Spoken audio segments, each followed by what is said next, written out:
and the Waldensians have been virtually eradicated from Western Europe. With fewer heretics to prosecute, it seems as if the Inquisition might die out altogether. The business of hunting down and punishing witches brings the process back to life with a vengeance by the 14th century. It is linked to heresy by the concept that in order to gain his powers, the sorcerer must renounce God and his baptism. That is, he must break a contract. And he must pay some kind of homage to the devil in order to get those powers. The devil doesn't give you something for nothing. The earliest sorcery cases are tainted by politics. In 1307, France is nearly bankrupt after a series of failed wars.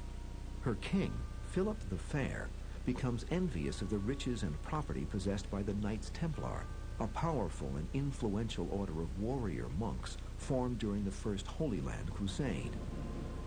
King Philip charges them with sorcery, and over the next 7 years, thousands of Templars throughout Europe are tortured, imprisoned, or burned at the stake. There are no modern historians who think that the Templars were objectively guilty of what they were accused of sodomy, devil worship, heresy, etc., etc. So I think this is a really cynical manipulation of the process by Philip. It is one of those sort of more chilling examples of how the inquisitorial proceedings could be perverted. 100 years later, fresh from her triumph over the English at Orleans, Joan of Arc is captured and imprisoned by enemies fearful of her growing political power. They hand her over to an ad hoc inquisitorial tribunal, using it as a convenient weapon against her. Joan's accusers insist that the voices she claims as her inspiration are those of the devil, and that her premonitions are witchcraft. She is convicted and dies in fiery agony. This new heresy of diabolical witchcraft seems so dangerous to both inquisitors and secular authorities. It spawns the most notorious and influential how-to manual of them all. Published in 1486, Malleus Maleficarum, the Hammer of Witches, lays out theological support, legal advice, and various techniques for accusing, torturing, and sentencing witches. It lives in infamy as the document that creates the archetypical image of the female witch, and as one of the most overtly woman-hating works in all of world literature. When a woman thinks alone, she thinks only evil. Since they are feebler in mind and body, it is not surprising they should come more under the spell of witchcraft. All witchcraft comes from a kind of lust, which in women is insatiable. Malleus Maleficarum. History has proven that one of Malleus Maleficarum's authors, an inquisitor named Heinrich Kramer, had some problems controlling his own insatiable carnal lusts. In 1485, he was charged with conducting an inquisition in the city of, or region of Innsbruck in what is now Austria. He got himself into a lot of trouble because most of the people he interrogated were women, and what he interrogated them about was mostly their sexual activities. Alarmed at Kramer's overt sexual obsession, the local bishop orders the inquisitor removed and all his prisoners released. 2 years later, the Malleus Maleficarum comes out. It grows directly, apparently, out of Kramer's frustration with the Innsbruck experience and this furious misogyny that he has. Over the next 200 years, Malleus Maleficarum becomes a bestseller, going to press in 4 different languages. It is destined to become a major inspiration for the secular, Catholic, and Protestant witch hunters who will terrorize Europe and North America during the 17th and 18th centuries. By the 15th century, with no new policy or vision from the papacy, the Inquisition gradually begins to die out. For the most part, inquisitions were only active if a particular inquisitor wanted to pursue heresy. If a particular inquisitor wasn't interested, then nothing happened. And so tribunals run out of steam. When we return, Spain's politically savvy king and pious queen hijacked the Inquisition process and put its awesome power to use against their own people. The number of people who were burned to death at one time was, even by present-day standards, staggering.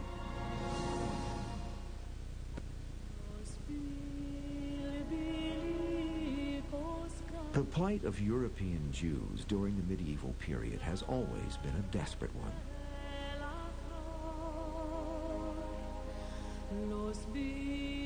Expelled from nation after nation, many eventually settle in Spain from the 4th century onward.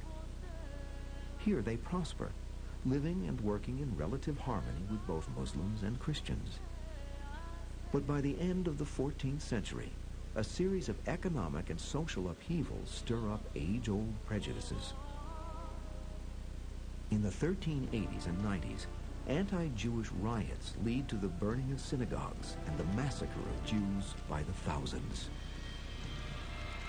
The Spanish government's desperate solution is to order its Jews to leave Spain forever or convert to Christianity.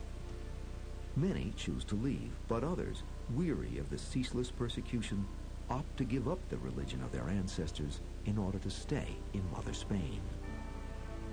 The mass conversion of Jews in 1391 in Spain was almost unique in Jewish history. Very rarely had so great a number of Jews converted at once, along with their rabbis, along with their wealthy. It left the population of Jews of Spain shrunken. Due at least in part to their ancient cultural ethics of scholarship and persistent hard work, these new Christians, called conversos, thrive in the decades that follow. As Jews, it had been illegal for them to hold certain jobs or positions in government, but now, as full Christians, opportunities abound. Very, very early on in the history of the conversions of Jews, we have conversos who are bishops, conversos who are ministers of state, conversos who are leading financiers. We have conversos holding the most prominent positions in Christian society, because that is the advantage of converting. And it is precisely that which, of course, might give rise to objections from other Christians who resent the rise to prominence of these people who were formerly Jews. Within a few generations, forces within the Spanish Catholic Church begin to charge that these new Christians are secretly practicing the Jewish religion while maintaining a convenient front of Catholicism. This phenomenon, known as Judaizing, has some basis in fact, since certain conversos, though self-proclaimed Christians, do indeed retain certain customs passed down from their ancestors. The bulk of the so-called Judaizing activity was more cultural than it was a matter of belief. In other words, it was the practice of things that their parents and grandparents had practiced in which they saw nothing particularly wrong with, like lighting Sabbath candles. A lot of them felt there was nothing inherently conflicting with Catholicism to light Sabbath candles. The conversos' new status as baptized Christians also means that any perception of a backslide into Judaism leaves them open to charges of heresy, and it is this tragic irony that leads to their downfall. With the marriage in 1469 of Ferdinand of Aragon and Isabella of Castile, the two most powerful kingdoms on the Spanish peninsula unite. Her Dominican advisors quickly convince Isabella, a devout Catholic, that the problem of secret Judaizing is a mortal threat to the unity of the Spanish nation, and that an inquisition may be the only solution. If clergy are demanding an inquisition, it is not simply because they are fanatical, but because they know very well that behind them there are many supporters, many of their faithful, who are also conscious of a problem as they perceive it. King Ferdinand, a wily political schemer, sees that an alliance with the Roman Catholic Church can profit Spain in many ways. There was probably another agenda on Ferdinand's mind. and that was how could he get his hands on the wealth